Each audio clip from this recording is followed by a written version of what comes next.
Apartment. Hey, it's Rob has a podcast, and now here's the guy who doesn't care how good of a pizza party it's going to be. I'm not licking anybody's armpit. I'm Rob Cesternino. Hello, everybody, and welcome back to our weekly Big Brother Canada coverage. And we've got one hell of a show for you because we're joined by one of the great superstars of all North American Big Brother here today to talk about his thoughts on Big Brother Canada and much more. The great Johnny Mac. Woo! It's gonna be sweet. Yes. What's up, Rob? How you doing? Good. I'm just here playing with batteries. What are you doing with batteries? Is that like Big Brother PTSD, where it's like, Johnny, please put on your batteries? Yeah, I just can't. I'm down to 2 good batteries, and I need 4 between the keyboard and the mouse, and I'm like putting them back and forth. I'm doing that dance, and it's not fun, and yeah. I feel like I'm missing my left arm. It's like not the worst thing that could happen, but it sucks. Okay. All right. Well, we're going to talk about batteries and much, much more with John here today, and then also talking about the live feeds, which are down for the count right now. Here is our good friend Alex Kidwell. Alex, how are you? Hey, Rob, how's it doing? Yeah, no live feeds. I was thinking about just coming on and turning off all the lights and just sitting quietly in the dark, and that would be my accurate representation of what's going on right now from our standpoint. But, yeah, you know, we work with what we got, right?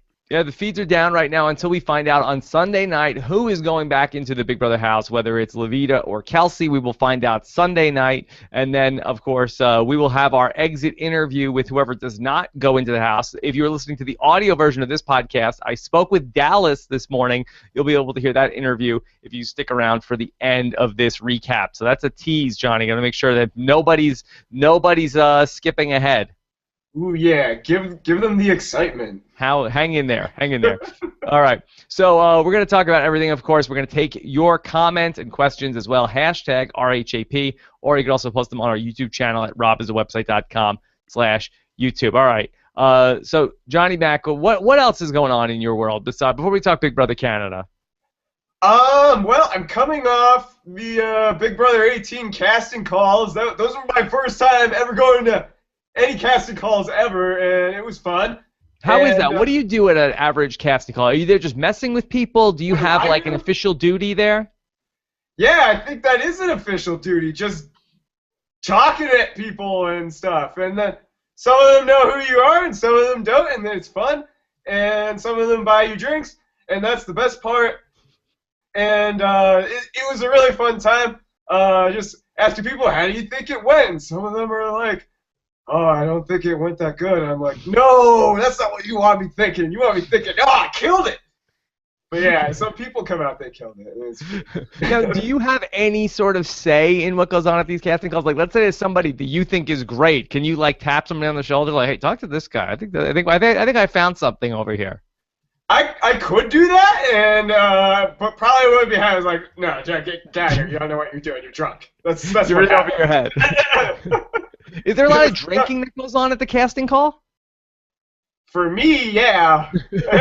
For Meg, yeah. And I saw Steve Moses at one, not so much for him, but yeah, some of the people getting warmed up. Just, you need one in your system just to loosen up a little bit for the camera or the people or whatever it's going to be. Yeah. But, is the casting call at a bar? It depends. 2 of them were at bars. Mm-hmm. I've heard that they've been at like news stations in the past. The one in Scranton here was at our casino. That was pretty cool. I've never been to the casino here, but it was fun. So yeah, it depends, I guess, from place to place. Okay. All right. Well, I'm sure there's some fun stories at these casting calls. I've never been to a Survivor casting call. I've heard the Survivor ones get pretty epic. In Scranton, they do a Survivor one every year, and they were telling me they get like 700 people to show up every year for it. Wow. Okay. That crazy? For Scranton, it's just what? We got to send somebody with a camera to one of these. I think that'd be very fun to go and see what goes on at one of these things. Okay, but that's not what we're here to talk about today. We're here to talk about the latest in the BB Can Grand and what's going on. Johnny, do you get jealous at all that these Big Brother Canada contestants get to stay in a nice hotel like the BB Can Grand? Yeah, I mean, their place was pretty sweet. I mean, we had that Under the Sea theme, and I don't know, that could suck after a while. You can't breathe underwater. It's ridiculous. But they're going gambling at a casino all summer. That's fun. Yeah. And they're getting drunk every Like, night. Where's the Big Brother casting call? Yeah, they're pretty much on a Big Brother casting call. They're not aware they're on the show yet. All right, so this was a very interesting week, and I know at least from listening to the show that Jordan did, and Jordan did a great recap last night with Netta and Brent talking about what was going on, that there was really a lot of intrigue heading into this vote between Dallas and Maddie, and not all of it was necessarily covered on the show. So, John, here is Dallas out of the game. Do you have any sort of final thoughts on Dallas and the way that he played? Because he was somebody who really came into this game saying, like, I'm just going to really, play big, go big or go home. And inevitably on Big Brother, that does always seem to, one seems to always follow the other. Yeah. Preseason, I thought, he looks like personable guy, and then I did a draft with Bruno, McCrae, and Spencer, and we each picked our people, so I picked him first, and then I start watching the show, and I'm like, oh my god, yeah, I'm messed up. He's playing so hard, and it's great to watch that. I love just watching him getting full of himself and winning vetoes and stuff. I'm like, this is awesome. These are like big fireworks right now, but you're not gonna last that long. But it was great to watch. That was awesome. Yeah. Alex, I was really impressed with the ovation that Dallas was getting when he came out of the house. I mean, he really came out almost like a conquering hero, beloved by Canada. Yeah, well, it's interesting how kind of Dallas's, arc kind of changed from the beginning when he really was just total bull in a china shop towards the end where he really was kind of seen as an underdog. The moment that Maddie turns on him, I think that at the double eviction and the fake double eviction, and she really kind of does so against her own best interests. I think that really is kind of a moment where people feel sympathy for Dallas, and he begins to be painted as kind of a sympathetic figure where he wasn't before. I think this has been a really great season of Big Brother Canada so far. But Alex, I'm just curious from your standpoint and from people watching the show online, who's the villain of this show?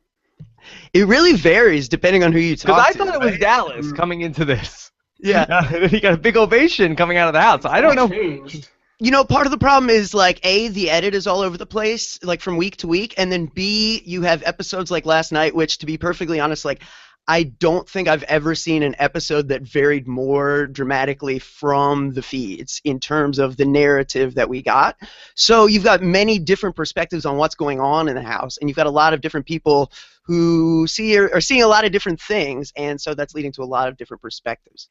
Because, John, I have to say that I've really enjoyed this season, and I feel like that, what makes a good reality TV season, what makes a good Big Brother season, I feel like, first off, you need a great villain, and I don't think that we really even have a villain in the house at this point.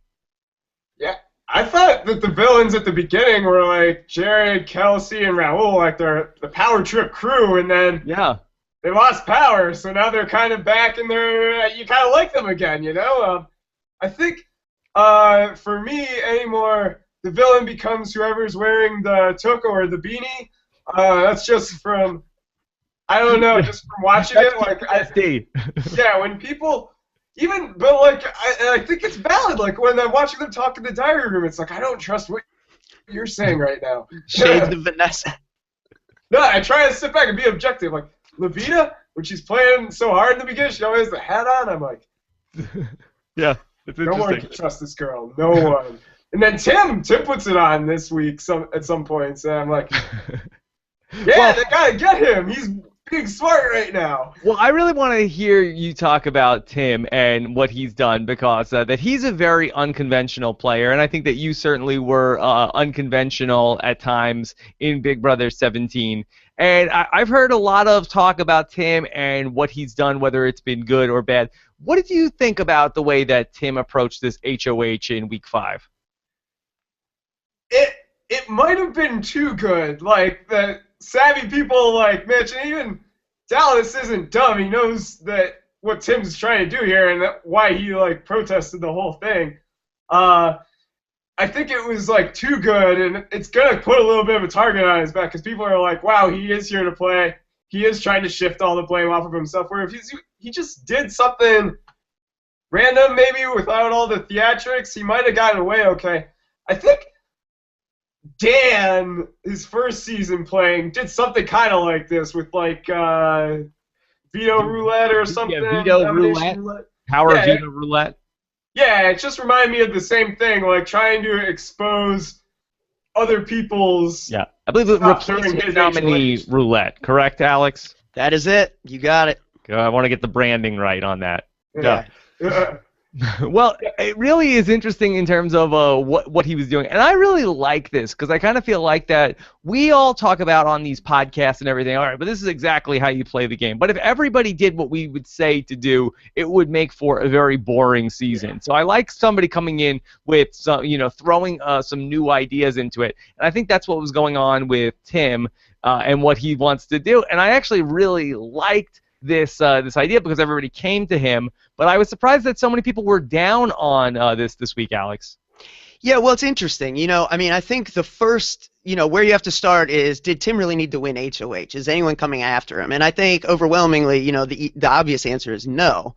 And that, we've talked about it some, or Terrence talked about it, and Brent's talked about it on other shows this week, that, if Tim was kind of seen as a bit removed from the game before this, as kind of like this, he's the wild card, and he keeps describing himself as the wild card. That gives you the sense that he's not really a full-fledged player. The moment he wins HOH and starts making decisions that impact the group, now you really take into account the fact that, wow, he's playing this game, and then the spectacle that he created, and I do agree with John that there is similarities to replacement nominee roulette that Dan pulled.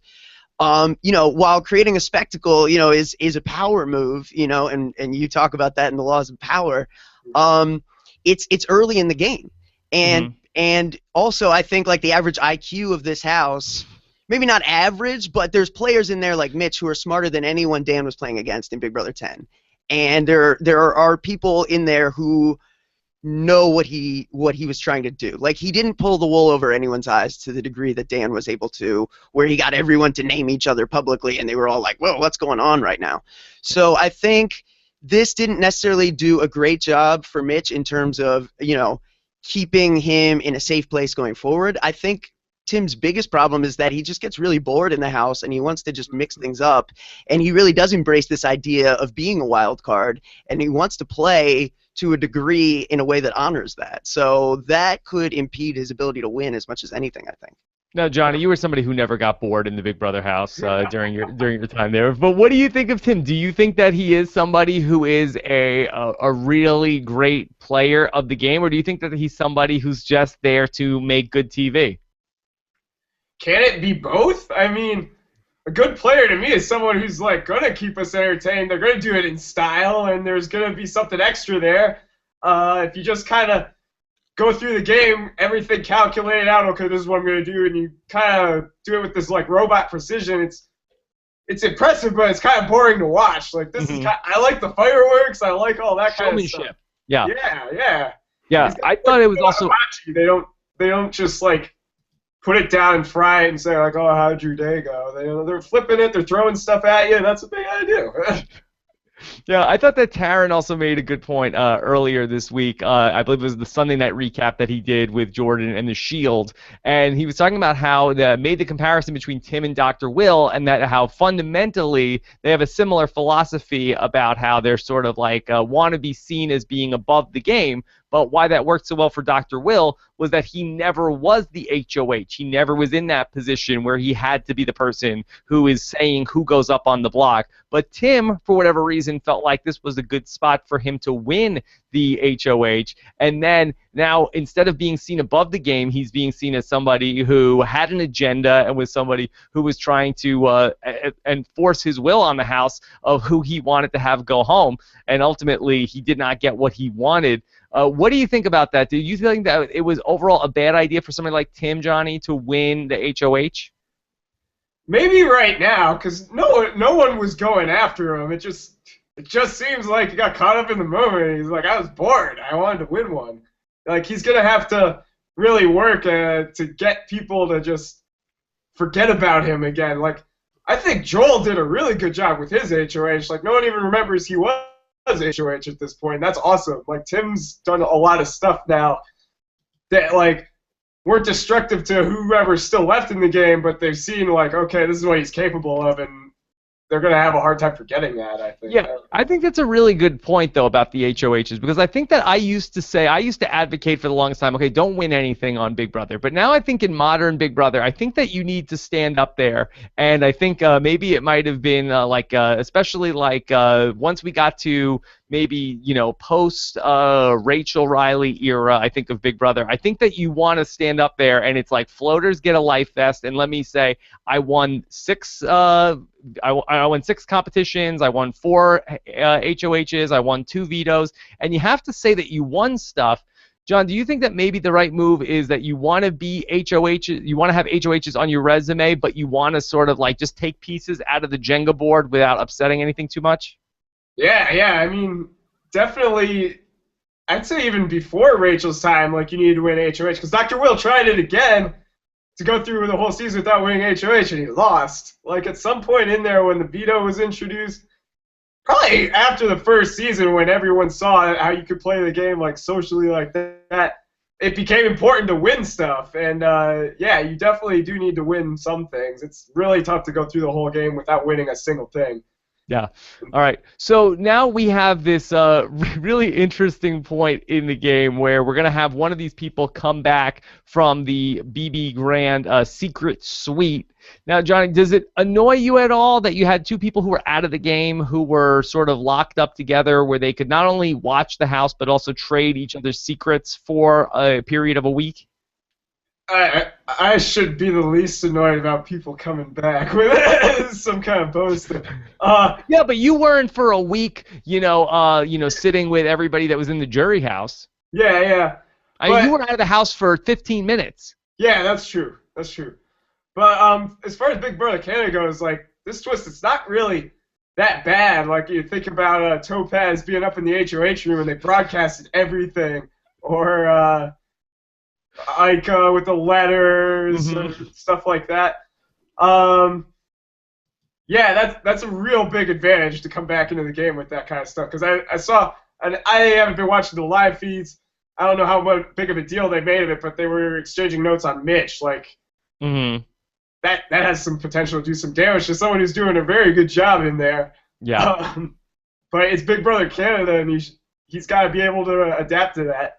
Yeah. So, Alex, I want to talk a little bit about the fallout of the news for the House in terms of finding out what's going on. So I thought this was so interesting and so compelling last night where we cut to commercial, and we came back from commercial, and I said, okay, while we were in commercial, here's what was going on. Could you just take us through what was going on between Maddie and Cassandra and then what Tim's role was and all that? Yeah, that was so great, right? So they're, kind of hit with this news, and they're, the fast discussion, kind of like in the moments after somebody wins HOH in a double eviction, right? You have to make a decision quickly. You have a commercial break to do it, so discussion's going to happen. But in this instance, they were all still had to stay in their seats. So just because of the nature of they're sitting next to each other and kind of their relationship, you get Cassandra and Maddie starting to talk about if it's Levita, we have to work together to take her out. And it is really comical because the 2 of them are just so openly against each other in the game. And yeah, Tim is leaning over the balcony and just says, basically, Cassandra, what are you talking about? Like, you guys are gonna work together? That's ridiculous. Just kind of blows up their spot. And I think he's, and Cassandra's his ally. I think really he's just doing it to more than anything, minimize the damage, because other people heard it. She's not being discreet. Everyone's in the room, and I think he's just trying to be oh, Cassandra, you clown. Just making it out to be that she's not in control of kind of her own decisions in the house a little bit, because that was a really bad look. Okay, so you feel like it looked worse on Cassandra. I mean, I thought that was kind of looked really bad on Tim, that he just blew up somebody's spot in front of everybody. Is are you kidding me right now, Cassandra? What are you doing? Are you making an alliance right here, right now, in front of everybody? And everybody's like, yeah, I kind of heard that. I heard that. Really, it was really explosive that was all happening on the live show. I couldn't believe it.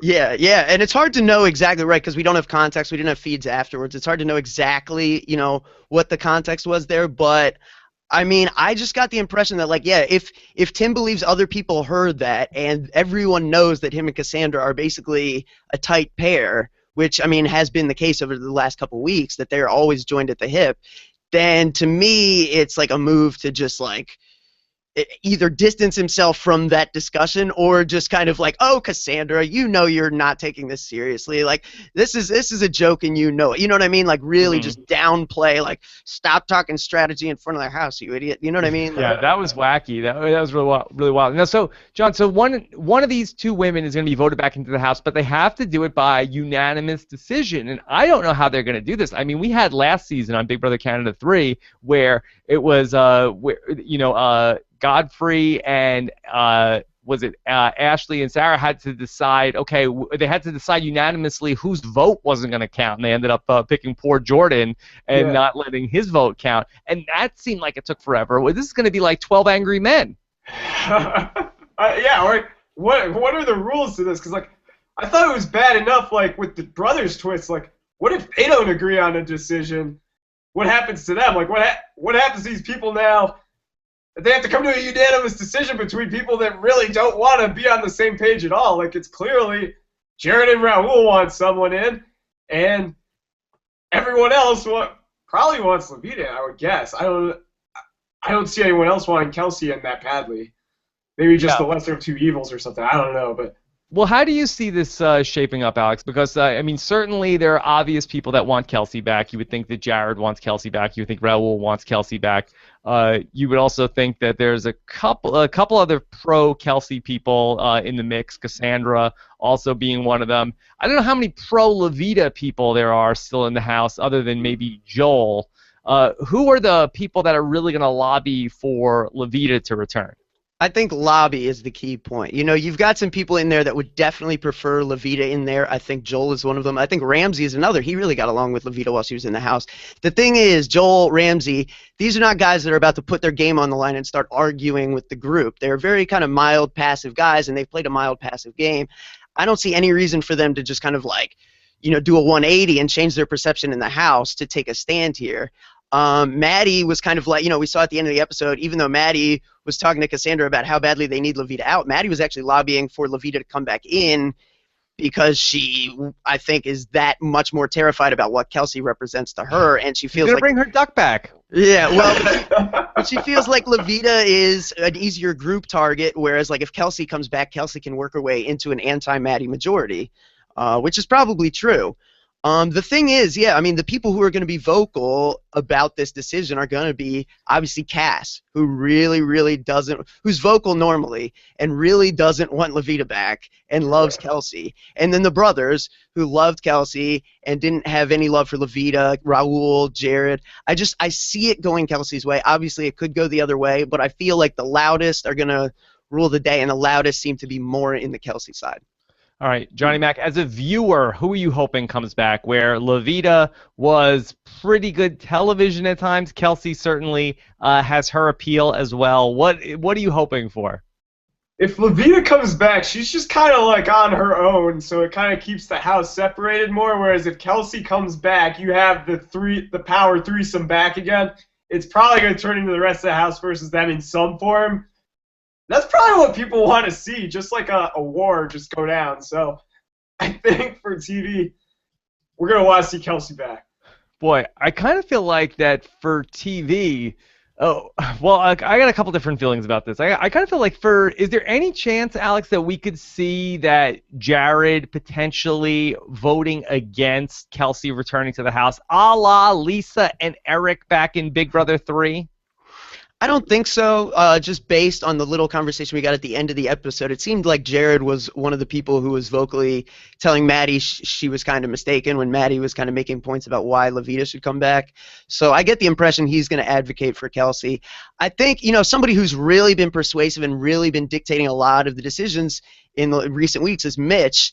And, you know, a lot of people make the point that, like, well, Mitch would probably want to see Levita back because he's tried to work his way into Kelsey's spot in Good with Jared and in Good with Raul. The thing is, does Mitch really want to blow up his own game by being so vocal about this decision? Because you got to remember, like, you're not just having one-on-one conversations with individuals anymore. Now you've got to, like, express your opinions to the entire group, and that probably shows more cards than you want to at this pre-jury stage of the game. Yeah. Johnny, I feel like that for Mitch, who's somebody who I think has played a really great game throughout here for these first 5 weeks, now he's a little bit exposed between the people that got to see exactly what he was up to and really compare notes. But I feel like for him, it's a lot better if Levita comes back, because even if she tries to come back and blow up his spot, I think he can get away with, that's crazy, Levita. That's nobody's really going to believe her too much about what she's saying. Do you agree with that? Yeah, yeah, because she's just been all over the place the whole game, like changing things up the whole time, whereas Kelsey's been just kind of staying with her alliance the whole time. So I think she seems a little more trustworthy. If she said something that could blow his game up a lot more, like people probably question it a bit more than if Levita started saying something, you know? So yeah, definitely there's pros and cons for both of them coming back from Mitch. Yeah. Now, Alex, what sort of incentive/penalty is there going to be for the players to make sure that they end up coming up with a name that they're going to have unanimous? Yeah, it's a good question. I wish I knew. I mean, you know, Tim asked, and of course it's Tim, who's played Big Brother before and is not afraid of things like this. Like, as soon as she made that announcement, everyone's like, ooh, and then Tim's like, or what? Which was great if you caught that on the episode, because yeah, I mean, I guess they're just gonna have to sit there and they can't eat and they can't drink and go to the bathroom or whatever until they make a decision. Maybe they can go to the bathroom, but I mean, awesome. Yeah, I think it some is sort like of Japanese game show where they can't go to the bathroom until they pick a unanimous person. Well, I mean, you said 12 Angry Men, and it is like a jury has to make a decision, or they're gonna. I don't remember that part. Well, like I said, maybe they can go to the bathroom. I think I'm reaching here. But you're not going anywhere, and the game is at a standstill. You guys have to make a decision, and I assume that they'll be, like, usked along, because obviously we can't wait a week, and I don't think any of them want that anyway. So I mean, what could they possibly do? So, like, could they do, like, with, like, the money in the pot, like just start, like, taking away, like, $1 a minute from the pot? Is that gonna make people ultimately change their mind at all? Johnny, you're saying no. No, it's only $100,000. Then you got people in there like Tim who probably don't even care about the money at all. So like, that's not going to motivate everyone in there for sure. Yeah. I really would hope for a punishment where, you know, if they absolutely can't decide, it's like, all right, they're both going in. Like, screw you guys. Because I think that's probably the worst case scenario if you're a player in the house. Like, dude, that's like 2 weeks of this game undone. You know what I mean? So. Mm-hmm. Yeah. All right. Well, so we'll see ultimately what's going to happen next with there. So we also have to have a new HOH, and then ultimately 2 more people are going to go up on the block. In addition to somebody coming back in. So, Alex, who do you feel like coming out of this past week is in the most jeopardy to go home now? I mean, it really will depend on who wins. Obviously, Maddie has made a lot of enemies, and she even, to save herself, publicly declared herself that, I'm coming after the people who don't vote to save me, and that ends up being, Joel, Cassandra, and the brothers. So I think if any of those 3 win, like, it only makes sense to go after Maddie. If Maddie wins, you could see those 3 on the block.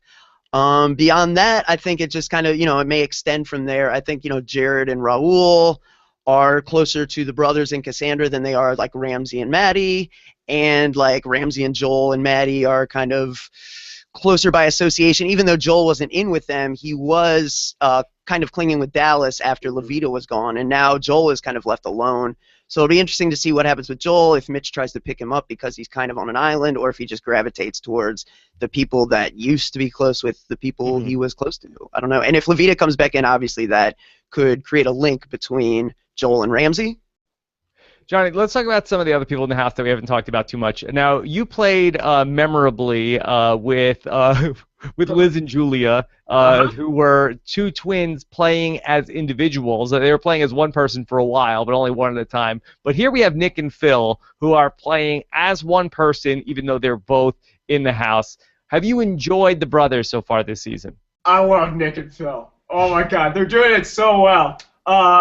They're fun to be around, and I think they're in a really good spot. Unless you just said, Alex, with Maddie being mad at them, but that I don't know about. And like, I'm not really sure about what went down with Maddie and Nick because like I don't watch the feeds. I'm sure there was more to it than what was shown on the show, where they like separated spontaneously there. But I feel like they're just likable enough.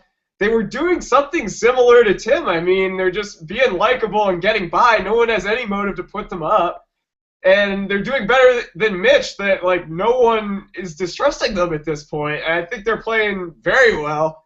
I think they're playing even better than Mitch at this point. Yeah, Alex, what's the upside for the brothers? Do you feel like that they could go all the way? I mean, is there any scenario that you could see where, we're getting to like the final 5 and people aren't taking them out? I think it's unlikely just because at a point it just starts to kind of hit you in the face that like, if you're down to 5 and one player is 2, it's just kind of like it smacks you in the face. You know what I mean? Like, and one thing that wasn't talked about on the show but was made clear on the feeds is that the house guests were let know like they will play as a duo till the end. They're not splitting up at any point. That's not something the house guests have to worry about. So, that knowledge helps them. The fact that that's out there really helps them. But at the same time, like, just their presence, obviously, it's a bit of a disadvantage in that they have to play together because they don't seem to be the same person at all. They're very different people, and I think that's why they went with these brothers in particular. Phil wants to control everything, and then when things go wrong, blame it on Nick, which is hysterical. And Nick is like really passive to Phil's face, but then is like silently seething about the fact that he doesn't get to do anything, and all his conversations are undermined. So it's an interesting dynamic between two players that have to share a vote. But it is really an advantage because they really can work twice as much of the house at a given time. They can be in 2 different places at once, hearing 2 different conversations. So, the upside is high, but I just can't imagine anyone letting them get past like 5 or 4. I mean, it just smacks you in the face. Yeah, Johnny, if they were in the final, final 2, I never have the right word for this for Big Brother, the finals. I mean, How would that work? I mean, like, would they take turns giving a speech? Or even if they were on the block, I don't know how that would work in, like, eviction night in terms of, like, do they both get to speak for 15 seconds or what? But do you think that the House would look at it as an advantage or a disadvantage for them? They probably see it as an advantage. I mean, everyone's starting to wisen up a little bit now, like, and they can tell, like, oh, well, they have all these extra connections that we don't have, and they could be in 2 different places at one time. They'd have to definitely argue that, like, somehow we deserve it over this one person who did it themselves. I think that would be, once they're trying to get that winning vote, they have to argue that point down, and that's going to be tough. But hopefully they're just both so likable that if they got to that point, I feel that's how jury votes go down. You vote for who you like first, and then if you're like, oh, I don't like either of these people, then you're like, all right, now I have to pick who played the better game. Okay. Now, what has been your reaction to Nicki this season, Johnny? That I saw John Party on the Sideshow said that he's rooting for Nicki to win the season. I don't know if she can win the season. She might get there. She might get to the end, but I don't know if she can win. She's hilarious and she's smoking hot and she's awesome. I'm glad she's not there. But yeah. Yeah, I think that this is starting to be a big thing, and I kind of feel like that when you're in the Big Brother house, I mean, how aware are you of, say, like the Victoria factor, where it's like you're looking at somebody and saying, okay, that with all, and with, all due respect to Liz, who I don't think is it's not exactly the same, when you're looking at it in terms of, somebody who's there, that person's definitely going to the finals, like everybody is starting to know it. I mean, how dangerous is that person, and how much are you aware of what's going on? It's really dangerous, especially like around, just from my personal experience, I don't know if it's like this every time, like around 8 or 9, you start thinking about these people who aren't going to win any challenges, and what do you do with them? They're going to be easy people to bring to the end, and then at the same time, if you make an alliance with them, no one's going to try to get them out. They're going to try to get you out. So they're a problem for you getting to the end. It's nice to have them at the end there for you, but at the same time, it's like, if they stick around too long, I'm the threat, and they're just going to coast by, and I'm going to be the one going out to jury. So it's a tough situation to handle them, especially if there's a couple of them. Yeah. And Alex, have we seen anybody in the house really just, put their arm around Nicki and say, "Hey, Nicki, this is our final two unbreakable deal," like a Derek and a Victoria? Well, it's interesting. I mean, for a large part of the game, it really was Tim who was keeping her close. And, it really, from the beginning, Nicki was saying kind of like, well, I'm just going to do what you do. She's obviously very passive about the strategic elements of the game. This is not something she's used to or dealt with before, and she's in there to be a character. So when it comes to stuff like that, she is definitely out of her element. And the fact that, the show kind of depicted last night that Ramsey was the swing vote, but it really was Nicki who was the swing vote. And that made for an incredibly frustrating few conversations for people like obviously Dallas went home because he wasn't able to convince a player to do what he believed was logical. She's making decisions based on personal and emotional reasoning.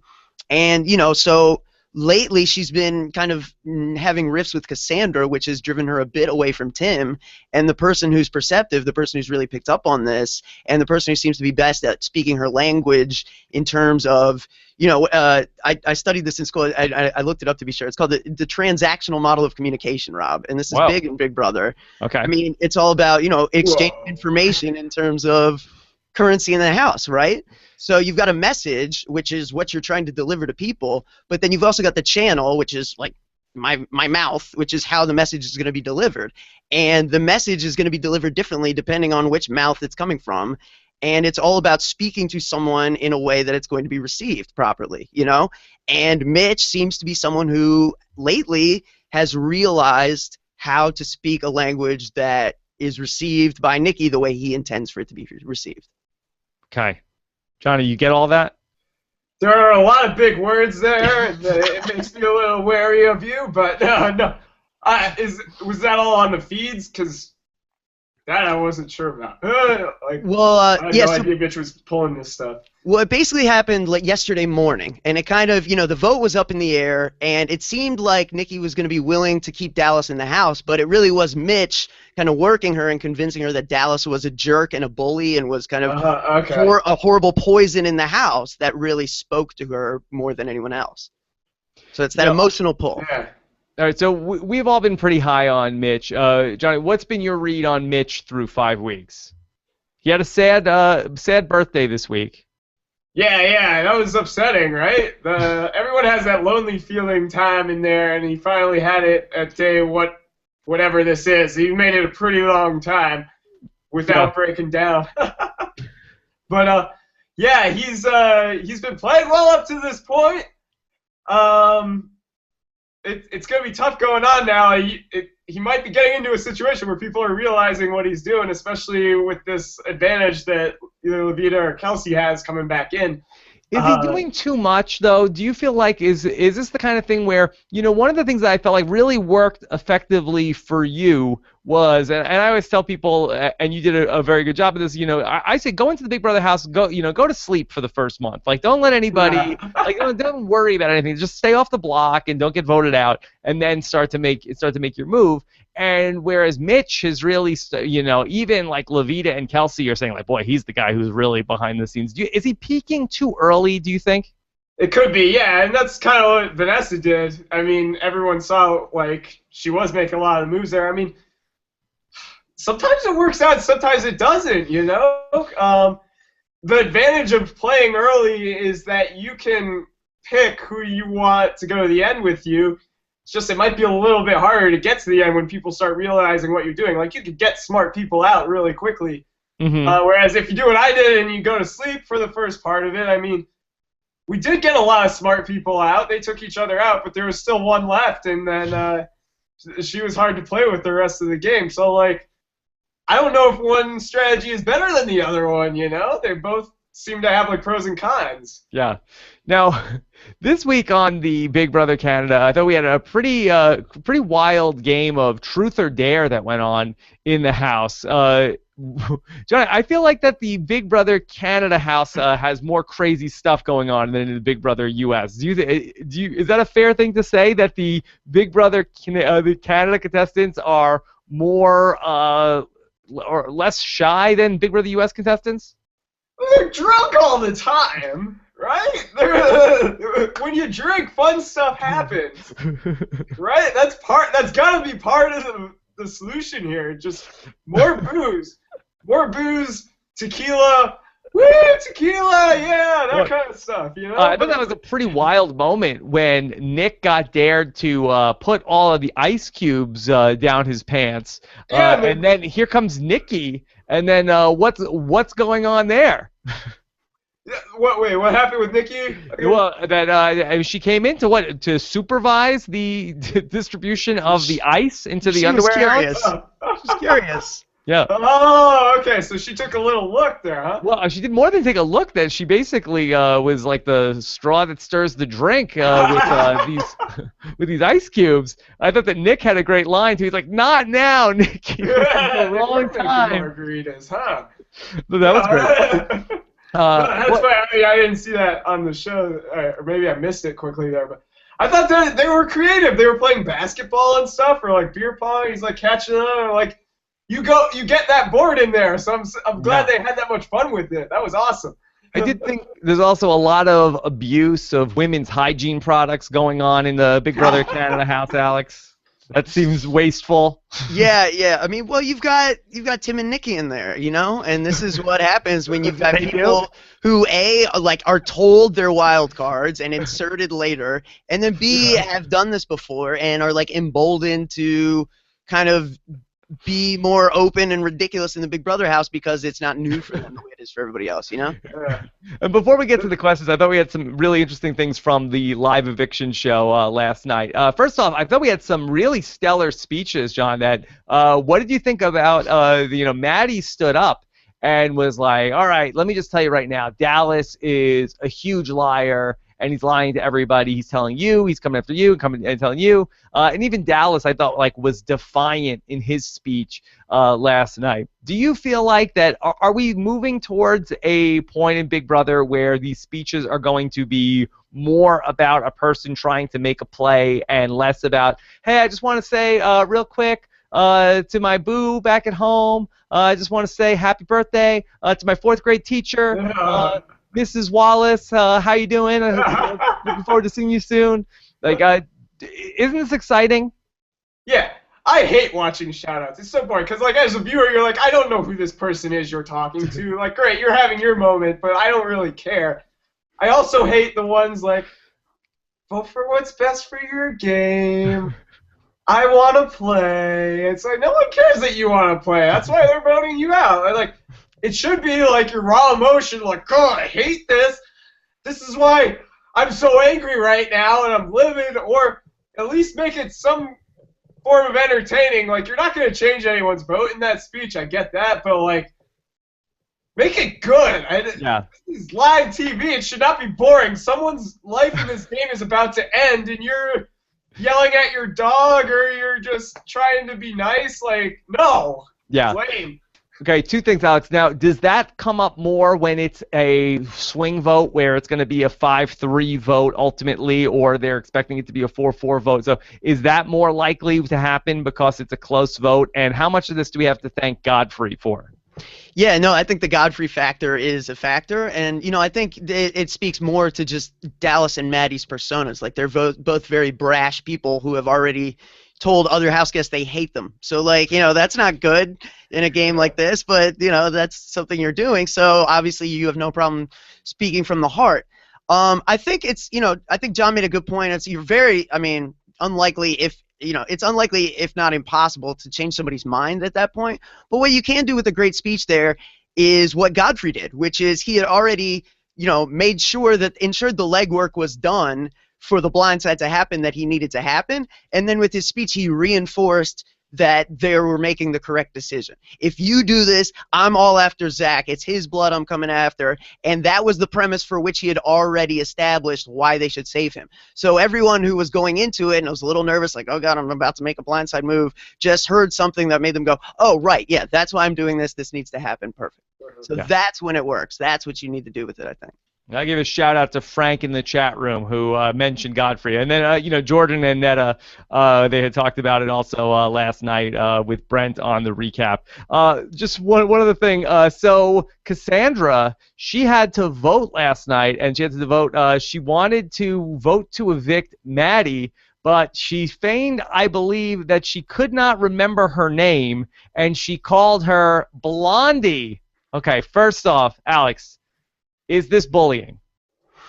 I'm gonna go ahead and disavow that. Rob. Okay, disavow. But do you buy that? Was she just throwing shade? Did you feel like that she was, for whatever reason, couldn't remember Maddie's name? No, it's really funny because you have people who like I know people who watch the feeds regularly who thought she genuinely couldn't remember Maddie's name, and I know other people who watch the feeds regularly who thought it was just great acting. So it was one of those like Andy Kaufman moments almost, where it's like I love Cassandra for that reason. Like I don't think she's a comedic genius necessarily, but she's very funny in her own way, and that was one of those moments where it's just like I do believe it was just like catty ratcheted up to 11, but that's Cassandra, and she knows, like she is one of these kind of like she's playing a heel and she knows it, and I enjoy that personally. So yeah. Also, on the 90-minute episode, I'm not sure why we needed like the 5-minute end-of-season montage after 5 weeks. Alex, I know we're trying to stretch out these 90-minute episodes, but I thought that was a bit much last night. Yeah, well, I mean, there was a lot that went on strategically over the week, and I mean, if you really wanted to show all the back and forth and the prying Nicki for her vote, and the Mitch really getting his hands in there, and then Tim saying something about not trusting Mitch, and then Mitch confronting Tim, there was so much that we could get into, but that's not the way they chose to use their 90 minutes. So I heard 90 minutes, and I'm like, oh, good, yeah, I see why it would be a 90-minute episode, and then we got literally none of the reasons that made me think this deserved 90 minutes. Instead, we got to hear from families, and we got speeches and stuff, and I don't know. There was and we heard from Maddie's family, and then Levita's family, and then Maddie's family again about the duck. I'm like, is this the Ducks family now? I don't even know what we're doing anymore. Oh, man. Yeah. Okay. Anything else that you want to talk about that just to set the record straight? I know you said it was such a a different week than what we saw on TV. Is there anything that you want to make sure that we know that's important for us moving forward? Oh, man, it's just really hard to just kind of pinpoint a single conversation when there was just so much that kind of happened. I think the interesting thing, really, the takeaway is that whether or not it's because this is a group that has kind of a generally lower knowledge of the game, or whatever the case may be, this is several weeks now in a row where the vote has been really down to the wire, and you've even seen people be convinced that they're in the majority and vote the wrong way. Cassandra, the brothers, and Joel exposed themselves this week with their vote, and they definitely thought they were voting with the majority. Mitch convinced Nicki not to tell even Tim that she was going to vote out Dallas until the last moment. So it really does kind of open the door to a situation where, I mean, I don't know if lines will be drawn per se, but, Mitch and Tim certainly need and, do recognize each other as threats at this point. Whether or not they're going to gun for each other right away or try to, shove people in front of themselves, it remains to be seen. But it's interesting, and it's definitely, it's starting to diverge from what I'm seeing on the show a bit. Okay. All right. We want to start to get into some of these questions. Of course, we have the great Johnny Mac here with us. So send your questions in hashtag RHAP, and then also on our YouTube channel at robhasawebsite.com/YouTube. All right. Let's start off with Real BG Low, who wants to know, could Johnny Mac compare the amazing racers coming into the house to the international house guests coming in to this season? All right. Did you look at Jeff and Jackie as international wild cards, considering they've traveled all around the world? Yeah, international wild cards. I mean, I don't watch a lot of Amazing Race, but I happened to see their season, and I knew they went out mid-race.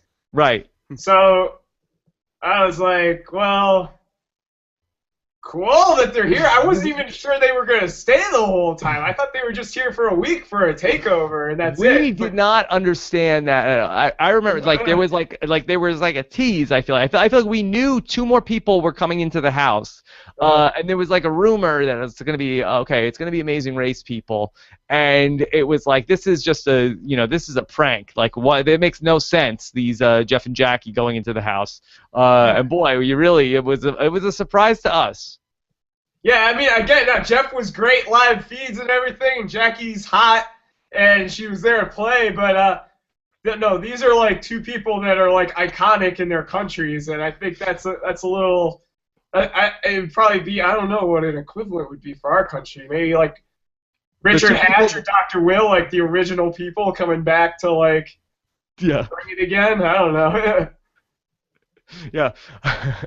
All right. So let's take another question. All right. So this is from SHM 1984. On a scale of Godfrey to Victoria, how persuasive were Levita and Kelsey's speeches? Why not promise the remaining house guests to clean the house if they get back? Well, that didn't work for Christine.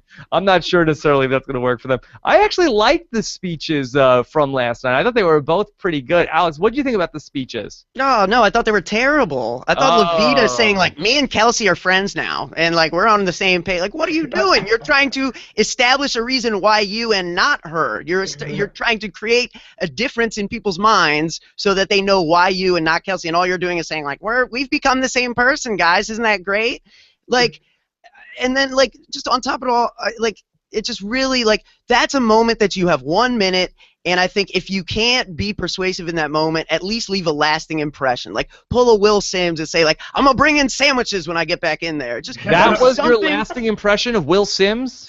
Do something that will stick in the minds of people in a positive way or in a comical way, because what they said to me just melded together, and I was just like, all right, Kelsey and Levita have worked out their differences. You know what I mean? I didn't take anything away from them individually. I came away from that wanting to campaign for the duck to go back in the house. No, I thought it was a win for Levita because I thought she was like, I've changed as a person. So it's like if you're afraid of Kelsey coming into that, because again, her whole narrative is that no, I've changed now, I've mellowed out, and now I've even made friends with Kelsey. So she can't come in and kill Kelsey. If anything, that they should have been able to do speeches in private that they were able to play to the house. Like, oh, look, I've been pretending all week to be nice to Kelsey, but boy, she is still a pain in the you know what.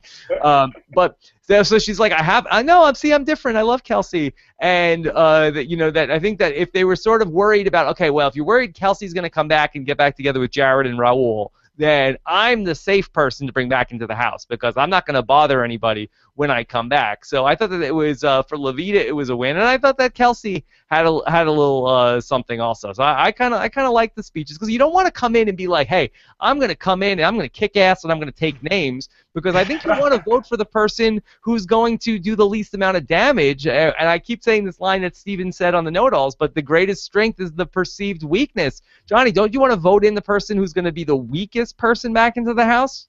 Yeah, like basically someone who's lost all their drive, like pretty much says to you, yeah, I'm fixed now. I went the Bob Barker route, and I've lost every sort of drive I have. Right, because Alex, it's not Canada voting, it's the people that are in the house. I know. I just felt like Levita, I didn't think she was received the way she wanted to be received. And I don't wonder if, like, I totally agree with what you're saying, but I just think the strategy is more to just lay down as opposed to, like, present yourself as a different person 7 days later. You know what I mean? I think that was the problem. Everyone's like, she hasn't changed. It's been 7 days. What is she talking about? She's a new person. Instead, what you need to do is, like, kind of lay down and just be like, look, guys, you voted me out once. I know you're going to do it again. I just want to have some fun. I want to come back in the house, and I want to, like, play these competitions. You know what I mean? Just focus on everything but the strategy. Talk about why you're going to be no threat to anybody like you talked about, but I don't think you want to sell yourself as something other than what people have come to know you as after living with you for a month, because they're not buying it. But they hate what they know her as. So that's a fair point. It's like, you know how you guys all don't like me? Well, I'm not that person anymore. I'm totally different. Well, yeah, and then maybe she just can't win because, then they're saying, like, she's still crazy Levita, and you got that line from Cassandra where she said she was fluid. I guess she's got a thesaurus in that suite, like, which I thought was a great line. I'm sorry. The pink room is a room of indoctrination. You come out different than you go in. You're changed, man. John Clark wants to know, why does every episode of BB Can begin with Arissa saying, all right, Canada, we are about to drop a massive bombshell on the house guests with the tense music in the background? I don't know, do you feel, is there too much of Arissa promising fireworks? Possibly, yeah, and then they're just kind of like, oh, okay, let's do it. Yeah, Yeah, there's only like 3 or 4 different Big Brother Canada music cues. You know, they have like when they read the HOH letter, they have like one specific cue for that. I'm sure the Big Brother US is pretty much the same, but I do that it's very comforting, very familiar.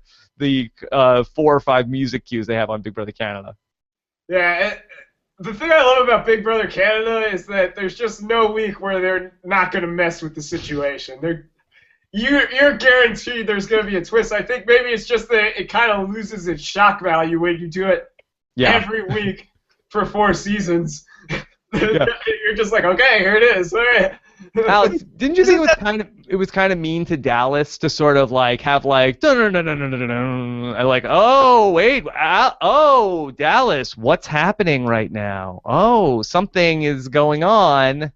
Remember last week in the house when we had that double eviction? He's like, yeah. Well, one of those 2 women that got fake double evicted is going back into the house. And this has absolutely nothing to do with you. We're just telling you about it so you can now. It's like, oh, okay. Can I leave now?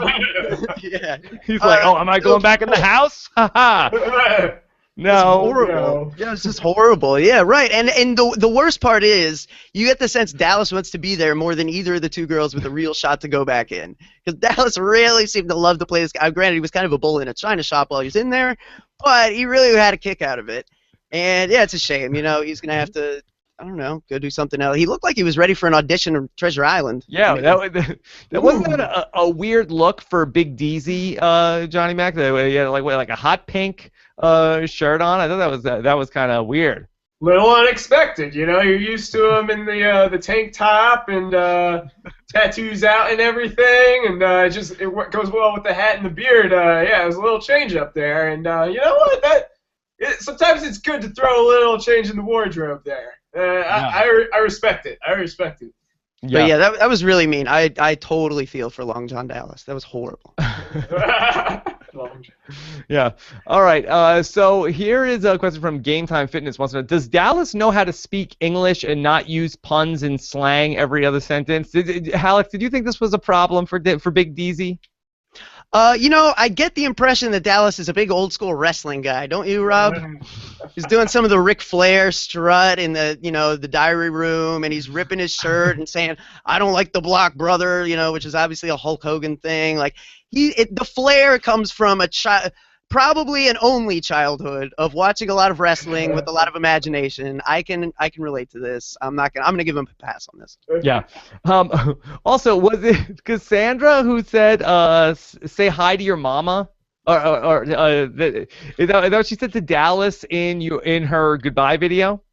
Yeah, like I think it was. Like, was that like a Mark Wahlberg type thing? Like, it was sort of like say hi to your mother for me? I don't know if it was quite that spiteful. Okay. I mean, but you never know with Cassandra. I mean, I wouldn't put it past her. She certainly is capable of like delivering really spiteful lines in ways that you're like, oh, she was just being funny, isn't it? I wasn't sure if that was a shot or not. Like, hey, say hi to your mother for me. If it was, well, that's something we probably need to ask her in the exit interview, Rob. If that was, that's pretty fantastic. Okay. All right. How about this question? All right. For Big Brother Canada All-Stars, who you got? Poppin' Paul Jackson, 604 Ginger Ninja, or Big DZ? Who you got, Alex? Oh, if I had to pick one, this is tough. Personally, I guess I'd go Dallas. I think it's Dallas. I think he made it the furthest. People aren't going to like it because he's probably the least liked now in the hindsight. But he got made a huge ovation. He won the most competitions of the 3, and he really demonstrated a desire to like go in there and play hard. And I think that's what they look for when they're casting like an All-Star season. So yeah, I think he's most likely. Okay. I'm drunker than Moses says, why is Johnny Mac such a king? Well, you said Steve Moses was not drunk at the Big Brother casting call, so it's not hard to be drunker than Moses. I'm such a king because I recruited my men, I conquered provinces, I drink mead, and I listen to the problems that are going on in the village. That's really all that you can do while sitting on the throne. Wow. Divine mandate. Yeah. It is that simple. Yeah. Wow. Okay. I wasn't expecting such a thought-out answer. Okay. Let's Deep take some question. more questions. Okay. This is from Bliss44 wants to know, could Tim have handled Nicki's jealousy better in an effort to make sure she voted out Dallas, even though he couldn't have known about the deal Nicki made with Mitch to backdoor Cass in exchange for her vote against Dallas the night before the eviction? Shouldn't Tim have been more focused on making Operation Get Nicki's Vote a nonstop priority rather than sleeping with Cass in the same bed in the HOH, thus fueling Nicki's anger even more? Yes, she was angry about it this morning. All right, Alex, let me just direct that question to you. So do you think did Tim handle the Nicki vote situation well in your mind? No, because he's beginning to lose what was once an ironclad grip on Nikki and her vote. So obviously it's not being handled properly. But it's easy to say that from the outside, you know? It's hard to maintain like a Derek-like control on a human being for 90-some days. You know what I mean? Even if that person doesn't seem to have a strategic design of their own like Nicki, I mean, she still got thoughts and emotions and opinions, and she overreacted to something she didn't like, which was, you know, and also Tim being HOH, he's now kind of elevated to a position of decision-making power, and she wanted to use the bathtub, and Tim, like Cassandra, used the bathtub without really realizing what an impact it would play, and Nicki was very unhappy. She wanted to take a bath, she didn't get to, and you've got to just, like, know the people you're in the house with, I guess, and know what's going to set them off, and the fact that Nicki was set off and Tim didn't catch it, you know, correctly, it's just, I guess, speaks to the fact that Tim isn't on top of, you know, his Nicki knowledge the way he needs to be. Johnny, how do you account for all of these crazy things in the Big Brother house that you could never rationally account for, where it's like, oh, that, you know, Nicki wanted to go in the bathtub and she wasn't able to go in when she wanted to, and that's a reason why that she's not going to vote the way you want her to. Like, how do you even make sense of that when you're in the Big Brother house? I don't know. We didn't have anyone like that I could think of my season like that was like. Overall, everyone was game focused. Like, no one was gonna vote someone out because they like burp too much or stuff like that, or like they're just an unpleasant house guest. So I don't really have a good answer for it. I do think Nicki and Victoria though are different people. Like, Nicki does like get upset about these emotional things and like how other people treat her, whereas Victoria was just kind of, she had her moments, but for the most part, she was just kind of above it all. She was just like, I don't really care about some of the things that go on in here. And I felt like she was much more emotionally distant than Nicki is. So, but yeah, as far as like handling someone like that, I have no experience really with that. I don't know. All right. Edward Morris wants to, does Mitch get pushed out of his position if Kelsey comes in? What do you think, Alex? Tough to say. I mean, Mitch is good enough that I think he's able to maintain a lot of the work he's done since. You know, him and Raul have a nice bond now on a level that I don't think would be broken up if Kelsey were to come back in. But, you know, Kelsey does certainly complicate things for Mitch's game, and I don't know that he would be thrilled about it. At the same time, you know, he does have other options. He can, you know, he can work inroads with Joel, who would now be alone. The brothers are kind of out there on a limb.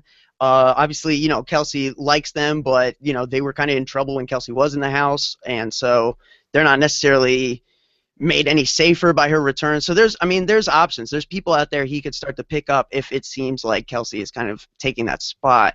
I just think he's good enough that he wouldn't let himself be pushed out completely. Johnny, do you think whoever comes back into the house this week will be granted a week of immunity from Big Brother Canada, where they cannot go back on the block? Why not? They love doing stuff like that. Why not? I mean, that would just make things more crazy. If their goal is to not have someone kicked out immediately, obviously that's the solution to it. You can't kick them out. Last season, did Cindy with an S get immunity for the week that she came back into the house? Yes, because I think that was a big part of what kind of empowered her to make the move against Jordan, is she was just like playing with house money, you know, like, I'm freewheeling, let's go, let's make a big move. Neha told me what's up, you know what I mean? So yeah, well, for whoever comes back into the house, Johnny, and I know that it's so weird for you, because you come out, you're only out there for 15 minutes and you come back in. But how tempting is it to come back into the house and be like, F you, all you MFers, I'm back, bitches, and now you're all going down? Because we've seen that a lot on Big Brother when people come back into the house, and you definitely were not that way when you returned to the house. I felt a little bit those first 10 minutes I was, but that's because at the same time I almost had immunity. I knew Vanessa was not going to put me up in any way, shape, or form. So if you have a little immunity, it's a little easier to do that. It's very tempting to do it because all these people in one way or another, they got you out. Well, I mean, Big Brother Canada might be a little different this season because at least some people are not voting in unison. So you can have some people that you're not mad at. But it's kind of a relief, though, once you can get past, like maybe it lasts the first half an hour for me, I don't know. Once you get past that hurdle of being, like, I just want to rage, you're just like, I don't have to be nice to anyone in here anymore. I could lie to people. I don't have to feel bad. Like, some people are playing from the beginning like that. They don't care about lying and stuff. But, like, for me, I know there was a little bit of me that was like, I want to be loyal to some people. I want to keep others distant. But, like, when you're back, it's like, no, it's off. I can do whatever I want. I don't feel bad about it. I don't care who goes home. And that's kind of like, it gives you a new life in the game. You might start playing a little differently than you did the first time. Yeah. Alex, I'm really talking myself into that. I think it's the best thing for Jared if Kelsey stays out of the house. I think that it's best for him for Levita to come in. Yeah, I could definitely see that. I mean, Jared, the person who was gunning after him the hardest was Dallas, and the biggest reason anyone had to go after him was he was in a showmance. So Dallas is gone, and he's not in a showmance right now. That is good for him. If one of those two things comes back, then that gives people a reason to put them on the block together. And even if they're targeting Kelsey, if Kelsey wins veto, who's the target? Well, it's maybe Raul, but it's probably Jared.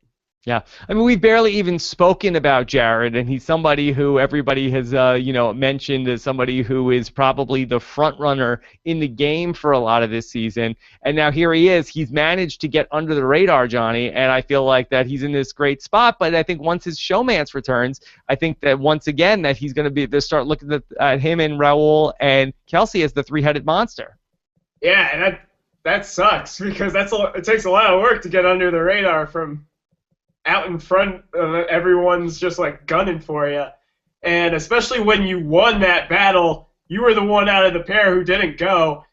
Now that pair's back, and I'm like, now it could be you, and you lost the whole battle in the end anyway, and it's just like having it ripped from you. Yeah, and like the three-headed monster, it was really like Kelsey is probably the glue in that three-headed monster. Like it wasn't like, with, the Aust twins, where if you take Austin out, like, Liz and Julia are still a pair, where it's sort of like the, Jared and Raul, like they had like that one scene where Raul's like, so what do you think of these jeans? And Jared's like, I don't know, I guess they're good. It's like every conversation I've ever had with my wife, like there's no chemistry there, and so I felt like that they didn't seem as powerful of a pair. You're not really worried about. I'm not talking about the pants either, and you're not worried about the Jared Raul combination anymore. I mean, you kind of like cut out the link there. Yeah, I guess it's like, they're gonna split up because. Yeah, I mean, you said it all. All right, I don't have anything good to add to that. Okay, well, you played in a season where Steve was the winner. Now, we have Joel in this season where everybody said, oh, well, here comes, this is basically the new Steve, the new Ian. But I don't think that it's quite been exactly the same for Joel. What do you think of Joel and his chances in the game? We haven't talked about him at all. He's definitely different than, I think all three of them, even though, you want to compare them as nerds, and then nerds that are getting far in the game because they know the game so well, but I'd say all three of them are very different. Joel won an HOH a lot sooner than the other two. Correct me if I'm wrong there, but I know Steve waited until, like, jury to win one. Did Ian wait that long? Joel just... won that early on and was fine with it. He's there to play a little differently than them. I think he's a little bit more aggressive, and maybe he's just like aggressive and back off a little bit. He's definitely not trying to play both sides of the house like Ian was. Yeah.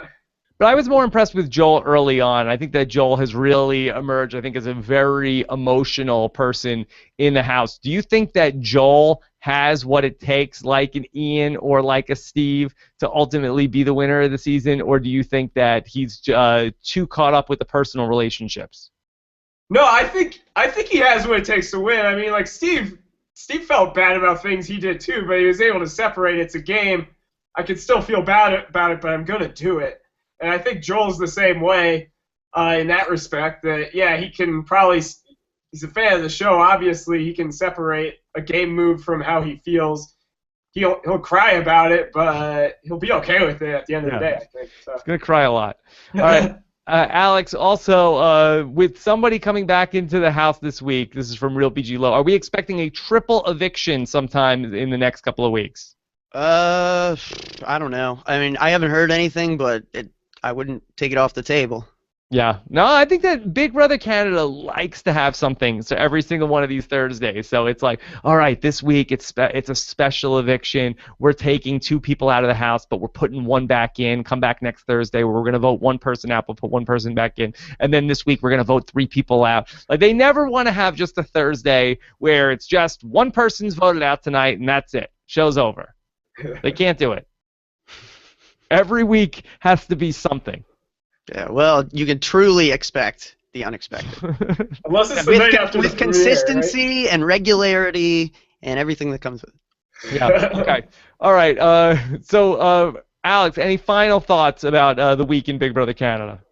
Man, I wish I had some live feeds to watch this weekend. That would be fun, but with no live feeds. Hold on, Alex. I mean, didn't they make a big fuss of like every year the live feeds go down for Easter? Not this year. We're not taking the live feeds away from you guys this year. And it's like, yeah, we're gonna do it next weekend. Don't tell anybody. Man, they shoot themselves in the foot with stuff like that. You know, they like obviously by offering a free service, they established that like. You know, you get what you pay for. You can't demand any kind of exclusive all-the-time coverage if we're offering this for free. But the moment you start, like, setting standards and saying, like, look, we're doing this year that we didn't do last year, you create an expectation that you then don't deliver. Right, but who cares? Are the ratings on Sunday night going to be through the roof because people are going to tune in to see, oh, my God, I got to know. Was it Levita or was it Kelsey who came back? Yeah, I don't understand the decision making. I don't agree with the decision making, but I'm not the one making the decisions. Or is it they just think they need to turn the live feeds off for 1 weekend, and this is it? I think they just believe this is going to be really riveting, compelling stuff, and they want to like not have it out there. They want to be the one to present it to you first. They want the show to be something that everyone's tuning into because no one knows what's going to happen. All right, well, Alex, I don't know if we can track Canadian ratings or if they come out like the U.S. ratings come out, but I want to see the ratings for this Sunday's show versus the previous Sunday's ratings and see if there's any difference whatsoever. This would be a good thing to track. Yeah, is the juice worth the squeeze? All right, John, any final thoughts for 5 weeks into Big Brother Canada? First of all, have you ruled out that maybe it was just some intern messed up and he messed up their feeds machine? He turned that's off all the it switch? is? You should not rule this out. This should not be ruled out. Greg, man, you're fired. You dropped the ball on this one. We look really bad. We gotta get someone in here by Sunday. I think the thing I like about this season, and like probably a lot of super fans hate me, but I hate it when us super fans are on the show. It's just we make it really boring. Well, that's your thing. That's your thing. You've always hate the super fans. Yeah.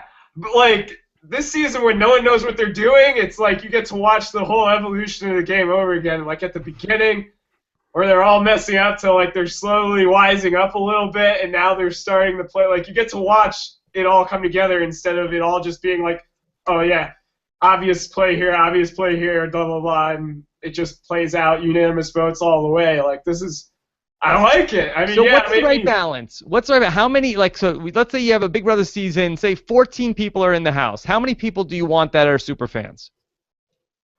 Probably 2. 2. Me personally, if you ask me personally, 2. Okay, so no, I want to get the formula. So 2, you say 2 super fans, and then the other 14 people. I mean, how much Big Brother do you want them to have seen? Can they have seen a season? I think, yeah. Well, like inevitably, all these people have seen at least a season. I'd say then you want to go with like how well they soak up that season. So maybe like 4 people that just really have no idea what they're doing there. That's awesome to watch. And then the rest of them, like anywhere in the middle, like some people that have never really seen it before, but they really got into it and they're like ready to go, like Devin or something like that. Yeah. Like they're ready to come in, play hard, and mess up, and like it's awesome to watch like that. And then you got some more that are like a little smarter. They might wait till the end there, and then they'll turn it on. You know? Because they play too tight when they know everything that's going on. Yeah. For what it's worth, there are members of this cast who didn't even get through 1 season in Sequester. Oh yeah. Oh man. Yeah, Alex, what was going on this week that I saw that you and Brent and Taryn were all talking about? Was it Ramsey that said, "Oh, the people that watch the live feeds that they don't even watch the show"? What was the? Yeah, Ramsey made a comment about, like, I don't understand why people even watch these live feeds. They're just going to get it on the show anyway. Like, implying that you can see an entire week of gameplay in 3 one-hour shows, especially when they're edited, to show you that Ramsey was the swing vote when he wasn't. Like, Ramsey doesn't know what he's doing. And then he was also the guy that was like, "Hey, what's up, man? Who are you?" when Emmett was in there. So that was pretty great. Yeah. All right. Well, great stuff. All right. We need a hashtag first for this conversation. John, do you have an idea for a hashtag for this podcast? Something that we talked about. Dang. It has to be a unanimous decision between you, Alex, and the chat room. How about hashtag unanimous? But nobody can spell it. Oh, no. Yeah. Somebody else had a question in the chat earlier saying, like, why do they have so many condoms in the Big Brother Canada house? It looked like they had easily about, like, 12 boxes of condoms in the Big Brother Canada house. No, it's, if it's there, maybe they'll use them. I don't know. How many, what do they need? I mean, what's going on Probably not there? for that, though. You'll find other uses for them. Yeah. Well, balloons all day, man. Yeah. Here's a little All right. dog with a reservoir. It does a nose. All right. Well, the great Johnny Mac, thank you so much for joining. It is always a pleasure to hear from you on these shows. Of course, you could follow Johnny Mac on Twitter at RockstarDMD, right? Yeah, that's it. Thanks for having me. This is awesome. So what else is going on? So now are you you're back at work, and now the countdown is on for the next Big Brother to come up? Yeah, I'm back at work. I'm anxiously awaiting the next Big Brother along with everyone else. I'm trying to do the YouTube channel a bit there, but I've been sick for like the past month with like 2 different colds, so that's the reason why I haven't been cranking videos out, but it's something that I want to do, so I'm getting back to that as I'm getting my voice back and everything, and things are calming down. So. Oh wait, real quick, tell me about Survivor. Who are you liking on Survivor 32? It's been all over the place right now. I think the beauties, obviously, from that last episode, they're in a really good spot. I think Ty, out of all of them, having that idol there, he's just so much fun to watch. I love anytime he gets on and starts talking. He's hilarious. I like him, and his weird relationship first with Caleb, now the basketball player. I just think that's fun to watch. Yes. I thought Ice Cream Guy. I forget the name, but I thought he was in a great spot, and now pulled out for an infection on his knee, and that sucks. I feel really bad for him. Yeah, I think I know why that maybe you are karmically drawn to Ty. Here was Ty from this past week's episode when he was working. He was training his chicken. Oh, wait, hold on. He was training his chicken. No. Yeah. Me and Ty, we gotta do a no remix. So you might have a future in chicken training. I'll try anything once.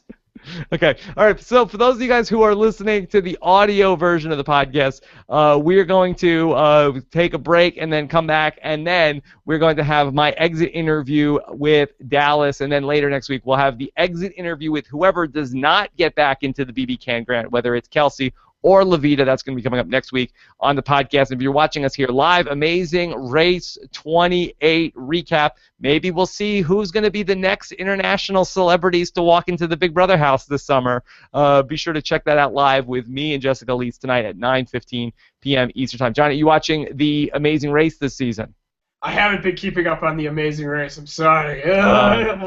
These are social media moguls on this season. Yeah, right? And the YouTube people, these are the people I should be learning from, right? Yeah, but that's right. I'll probably go back and watch it when it's done. A lot of times with Amazing Race, I do a binge watch. Okay, do a binge watch. All right.